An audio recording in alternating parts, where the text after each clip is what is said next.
Kaisar Yuan, kaisar yang terlalu baik hati sehingga menghancurkan kerajaannya.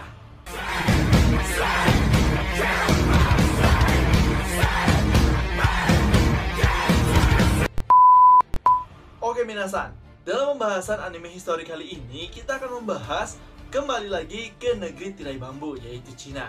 Di mana negeri ini tentunya banyak sekali kisah-kisah kaisar yang punya sifat konyol, punya sifat ambisius, tapi berakhir dengan mengenaskan. Yaitu salah satunya contoh adalah Kaisar Yuan. Kaisar yang terlalu baik dalam memimpin sehingga dia kehilangan kerajaannya. Jadi bagaimanakah kisah dari Kaisar Yuan ini yang teramat baik kepada pengikut-pengikutnya? So, tanpa basa-basi lagi minasan, langsung saja kita gas ke pembahasannya di Anime History.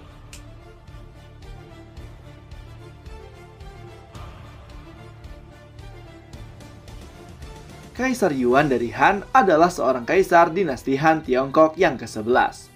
Kaisar yang memiliki nama asli Liu Shi dikenal sebagai orang yang baik hati dan berbakat. Namun, akibat kebaikannya itu ternyata membuat petaka bagi kerajaannya sendiri. Dia telah banyak dikritik karena terlalu lemah sebagai seorang raja dan merugikan diri sendiri dan juga kehidupan cintanya.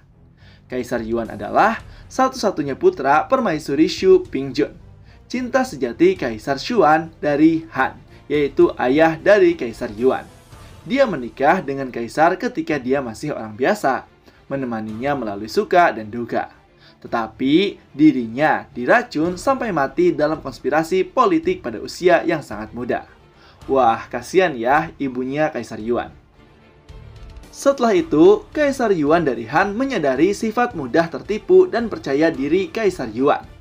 Meski memiliki anak laki-laki lain yang lebih kuat dan lebih mampu untuk menjadi raja dari kekaisaran besar, namun dirinya tetap memberikan tahta kepada Kaisar Yuan. Sebagai seorang pangeran, Kaisar Yuan cukup luar biasa dan berbakat. Dia berpendidikan tinggi, baik hati, dan berpengetahuan luas. Beasiswanya dalam sejarah dan Konfusianisme cukup bagus dalam sejarah Tiongkok.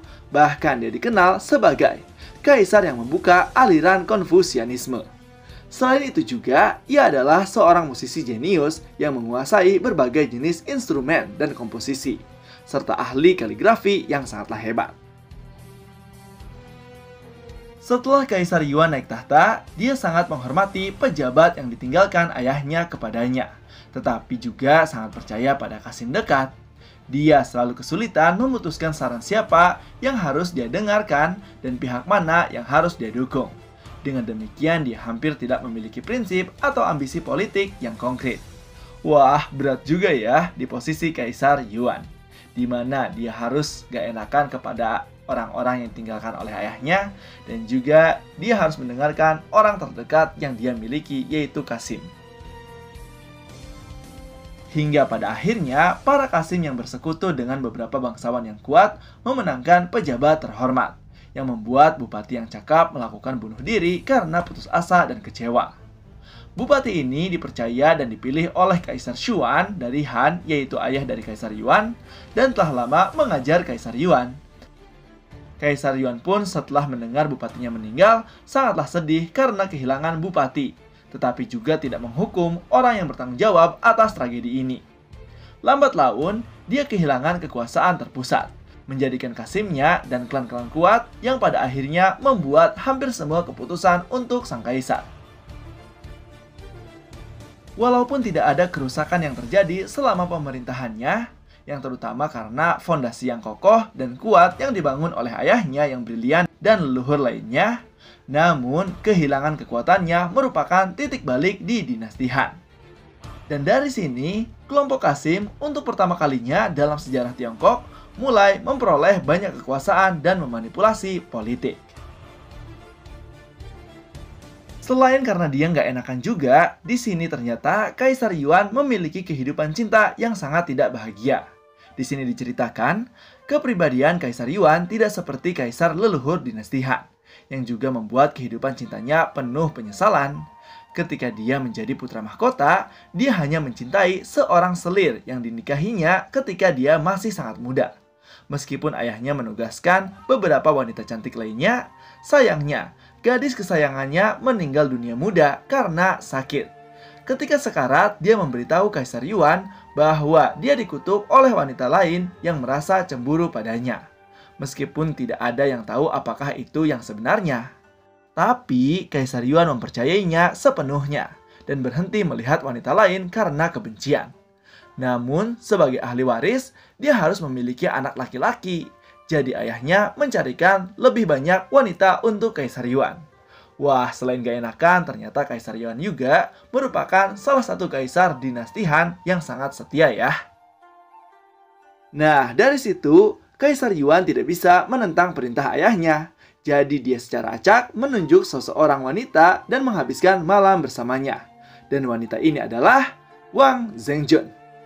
Singkat cerita, dia pun kemudian hamil melahirkan bayi laki-laki pertama Kaisar Yuan yang dicalonkan sebagai putra mahkota. Dari sini, ayah Kaisar Yuan sangat senang dan akhirnya lega.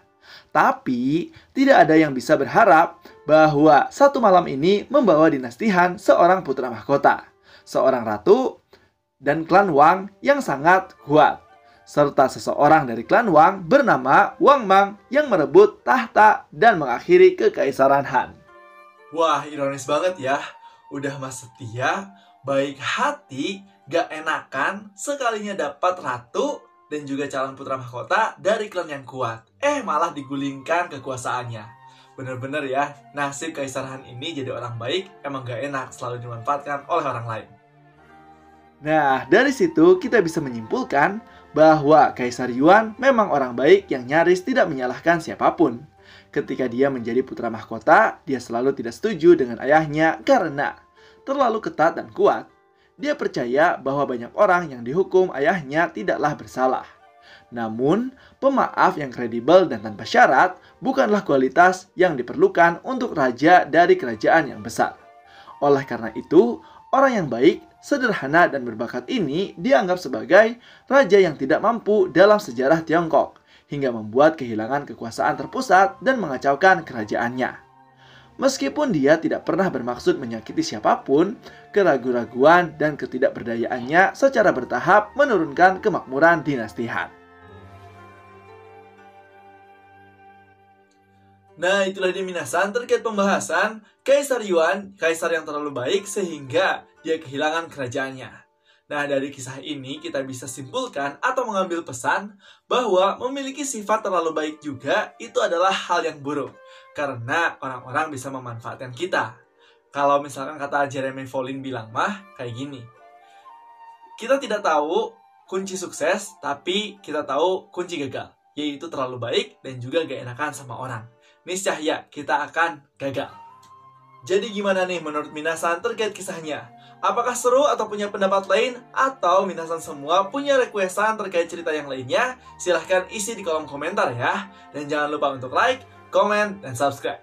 So, tetap saksikan di channel Tao-chan agar minasan tidak ketinggalan informasi terbaru dari Sensei. Sekian dari Sensei, and bye-bye!